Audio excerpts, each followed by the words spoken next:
So let's have a very warm welcome for our beloved Reverend Sunshine Daye.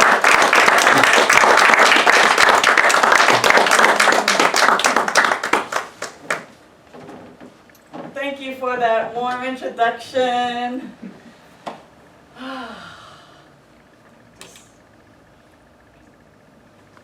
Hello, beloveds. I greet you from a place within me that is love, that I know as peace, that I know as joy, that I know as oneness. What I know is that you and I are one. We're very different, which is the variety and the unique way that Spirit shows up in, through, and as each and every one of us. And I just greet you from that place where within me I recognize our oneness. That within us is the divine Spirit, that creative intelligence that created everything out of itself. It lives in me and as me, and I recognize that it lives in you and as you. When I was sitting there, I remember one of the first times that I came to speak at Centers for Spiritual Living Daytona Beach. And it was probably about 19 years ago. And actually Deb and Dave were auditioning for the musician position. Is that right? Yes. About 19 years ago. Wow. We've been at this for a long time, and definitely not longer than many of you in the room. And we haven't aged. Right? I still look 17. And to just think that I've been a guest speaker, and I put it in air quotes, guest speaker here, but really when I come here, it's kind of like visiting my Daytona family and my Daytona community. My parents live in Deltona, just about 30 minutes south from here, and when I come, I try to let Dave and Deborah know so that we can spend some time together. So that's just a little bit of history. You know, welcome for those of you who may be new here for the very first time. This is an amazing, loving community, and I just enjoy spending my time here when I come to the state of Florida. New Thought, Science of Mind, it's actually New Thought and Ancient Wisdom. Ernest Holmes, the founder of religious science, says that we're open at the top. And by that, what he means is that whatever knowledge, whatever insight, whatever intuition he had at that time, that was for that time. But being open at the top meant that there is so much more. And that as the years go by and as we evolve as spiritual human beings, we become aware of more and more that we didn't know before. Now, this is all based on ancient wisdom. However, the ancient wisdom and the new thought, that which arises for our day and time, is quite critical and quite important for our daily living. I think to myself often, what if we had no Bible, no Science of Mind book, no Bhagavad Gita, no Torah? What if we had no sacred scriptures? What would we live by? We would live from the impress, that internal impress upon our hearts, to love one another, to be in community, to be in love with one another. So today I actually want to talk a little bit about one of the quotes that we took from Ernest Holmes, and he said he was talking about what he believed. And the organizers of the religion, of the denomination of religious science, of our Science of Mind philosophy and community, they decided this is so good, we're going to make it a we. And this is going to be what we believe, you know. And one of my favorite we believe statements is that we believe in emancipation from all discord. We believe in the emancipation of all discord. And that is the ultimate goal. Now, I remember being a kid and wanting to leave home. I was about 15, 16 years old, and I wanted to become an emancipated minor. And I wanted to live my life and forget my parents, and I knew better, and I wanted to become emancipated. In other words, I wanted to be free from their parenting and be liberated. So that word emancipation really means liberation. But liberation from what? According to Ernest Holmes, he says emancipation from discord. Now, I don't know about you, but I was listening intently to David playing. Is this a piano, an organ, a hybrid? Hybrid. A hybrid organ piano. And the notes that he was playing were very much in harmony. I didn't hear discord, the stuff that clashes, the stuff that doesn't cooperate, that is not in harmony. Ernest Holmes talks about the freedom from discord. Now, when we look at even just our own lives, because if we actually look out into the world, we're going to find a lot of discord there, right? But let's just kind of shrink away from the external world and actually start right here at home. They say charity starts at home. And for us, our teaching and our philosophy and our way of being doesn't start out there. Because it's really easy to go, well, if only they would do this, and if only they would do that, and if only they should, and we should on ourselves, instead of actually examining ourselves and taking away that should. It could be that way, but it isn't. But let's just kind of go here. Where do you experience discord in your own life?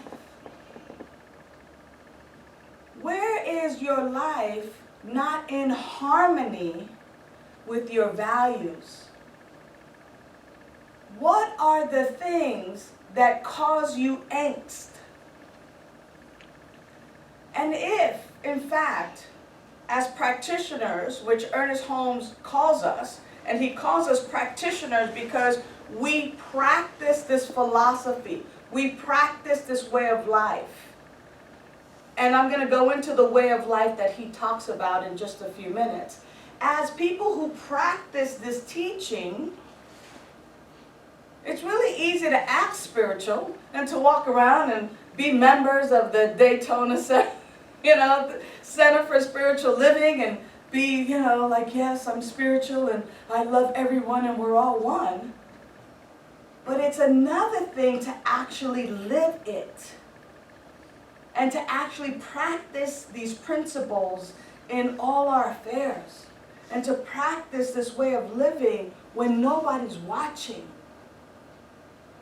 I love the reading today by my friend Louise Talon, who I was just with in Charleston this week, about gossip.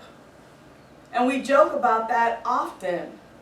We go, oh no, we're prayerfully speaking about someone. No, we're gossiping. We're talking about them. And when we begin to just examine those areas of discord in our lives, where we're not congruent with how it is that we want to express in the world, then we just get an opportunity to take a look without judgment, which is sometimes difficult, right? I love one of the slides that we have here in the morning just before people gather.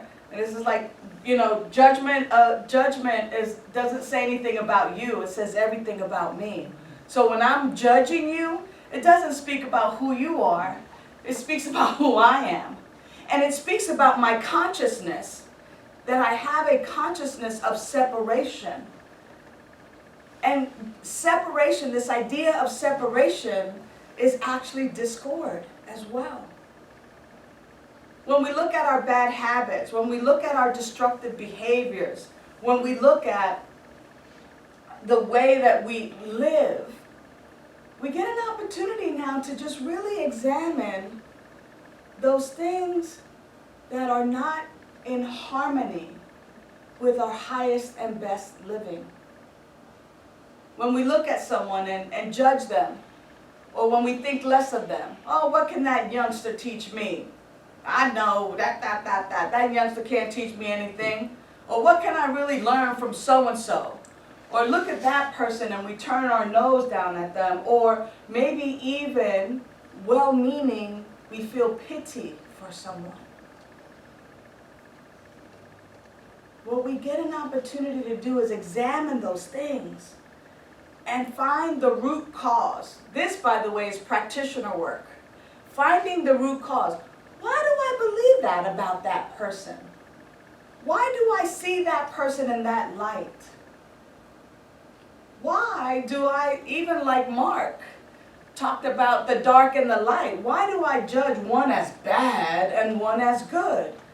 Because the truth is that the dark and the light are the same to God. That if it wasn't meant to be, it would not be. Our lessons come from really looking and examining and seeing and digging up what the belief is that we have about that person, place, or thing, about our behavior. Why do I judge? What do I think about that person? I must be believing in separation. That's discord. I must be believing that I'm better than them. I must be believing that I'm less than they are. I must be believing that this is this way and that this is that way. Is it possible that I can have a new thought about this? The Course of Miracles says that is it, when we're faced with these times of discord, that we can simply ask that I am presence within to reveal to us a new way of thinking and a new way of being. Can I see this differently? But we must be willing. We must be willing to see it differently. Instead of being sometimes so steeped and so stuck in that my way is the right way and your way hit the highway. When we're talking about this new thought philosophy, we are open at the top. Is it possible that what I've been living and how I've been thinking is now too small for the container of the greatness of the I Am presence? Is it now possible that I can step into a new way of being and a new way of living? And beloveds, discovering that root cause is essential work. And sometimes we can't do it on our own. Sometimes we need the help of a licensed practitioner. Someone who has studied this philosophy, who is licensed by Centers for Spiritual Living, to sit with us almost as spiritual counselors and spiritual guides. And practitioners can see you whether you are face-to-face, you can do a Zoom, you can do a phone call, you can meet with your practitioners here, you can speak with your ministers who are always practitioners first. And what practitioners do is they help to uncover the false beliefs that act as a law in your life. I still have some. I've already shared with you, I've been coming here for 19 years off and on speaking as a minister. I still have false beliefs. Beliefs that are so small that they sometimes block me from living my best life. And when I look and I feel that discord and when I'm not in harmony, it's time for me to open up a little bit and kind of discover what that thought is, so that just like a gardener, I can pluck it out from the root so that it doesn't grow again, so that it doesn't grow and strangle all of the values, all of the greatness, all of the goodness of life itself. And that's why we come to spiritual communities, beloveds. We come so that we might hear or see in one another the areas of our own growth, so that we might be confronted with sometimes the ways we judge. And sometimes for ministers, you know very well, we grow publicly. So, you know, so we're the example of a lot of times what not to do. And we do this really so that we grow, but also the community can grow as well. Because when you see it modeled yourself, there's that place within you that says, I can do that too. Or, whoa, that must have been embarrassing. Or we might spiritually discuss our minister and talk about them and gossip. But we recognize that there's something in us as well where we get to grow. And when you discover that, when you discover that false belief, that false narrative, it's important to begin to uproot it. And how do we uproot it? We uproot it by immediately jumping to the spiritual truth. I'm whole, perfect, and complete. When you see me, you see the unique, unrepeatable, magnificent, powerful way that Spirit shows up in human form as me. That this is the truth of who I am. That irrespective of the mistakes that I've made, who I am at my core is the unique and unrepeatable way that Spirit shows up. Now I get to act like it. Now I get to align my thoughts and my actions with the values, with the truth of who I am. No longer paying attention or giving any power to a false narrative that has been acting as a law in my life. I've been following that lie forever, like it's the truth. Like the East Coast is better than the West Coast. Or something silly like that, right? When we live from that belief, we're limiting the power and the presence of that I am that is within us. And as we begin to affirm our truth, as we begin to recognize our truth, as we begin to align our awareness, that's where the consciousness flows. And all of a sudden, the ways we used to talk are now behind us. And we're speaking from a place of love. We're speaking from a place of peace. We're speaking from a place of unity. We're speaking from a place of oneness. We're speaking from a place of appreciation and gratitude for the lessons that we learn. And when I recognize that sometimes other people see that change in me before I see it for myself, because I'm still practicing, right? But moving into that place of gratitude, the Christ, Jesus the Christ, and by the way, Christ was not his last name. Christ means enlightened one. So the Christ consciousness is pray ye believing it is done. And when we use our affirmative prayer and we pray as if it is done, when it's done, it's done. And when it's done, I'm grateful that it's done.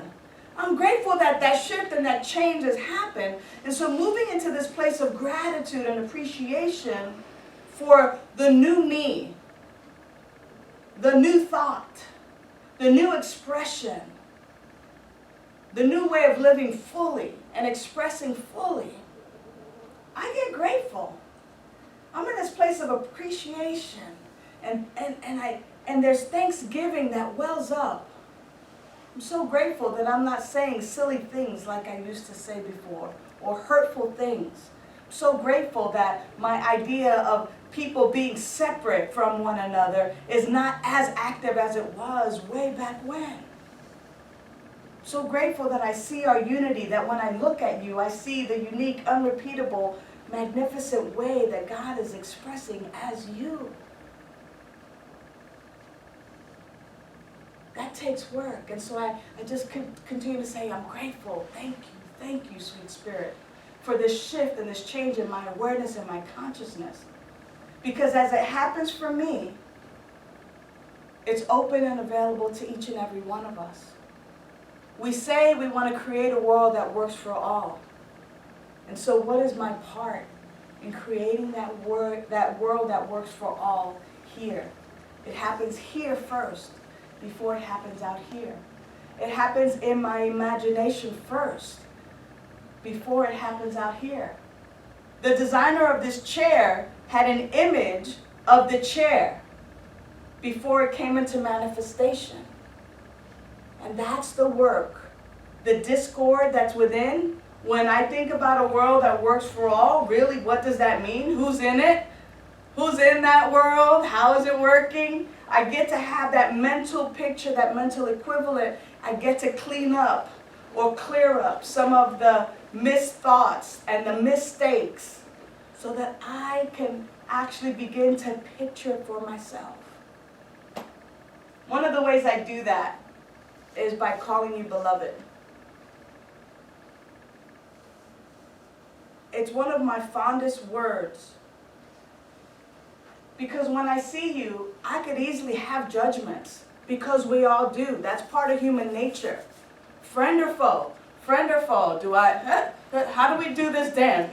Do I trust? Do I not trust? Right? So immediately when I say, hello, beloved, I'm reminding myself of the truth of who you are. That you are the unique, unrepeatable, magnificent way that spirit shows up in human form. Immediately, that shifts my consciousness. It anchors in the truth of our oneness. It anchors in the truth of harmony. It anchors in the truth of peace. And irrespective of how I'm treated in return, it doesn't matter. I get to be the way that God, that infinite intelligence, that spirit shows up. I get to be the example of love. I get to be the example of peace. I get to be the example of power. I get to be the example of standing in this truth and this philosophy. If you're not going to stand in the philosophy and this truth, don't waste your time. Don't waste your time. If you are, little by little, continue to take the steps. Ernest Holmes says that emancipation from discord is sure to be attained by all. And like Dr. King, I think he probably also meant to say, I might not see it in my lifetime, but if we continue, if we work at this, if we continue to do our work to uncover and discover and discard ideas of separation, it is sure to be attained by all. I may not see it in my lifetime, but I certainly am living it in my lifetime now as much as I possibly can. Because I would love to live or be or express in a world where we recognize our oneness and our wholeness. From the bottom of my heart, I see you. I know who you are. And I love being with you in this teaching. Thank you.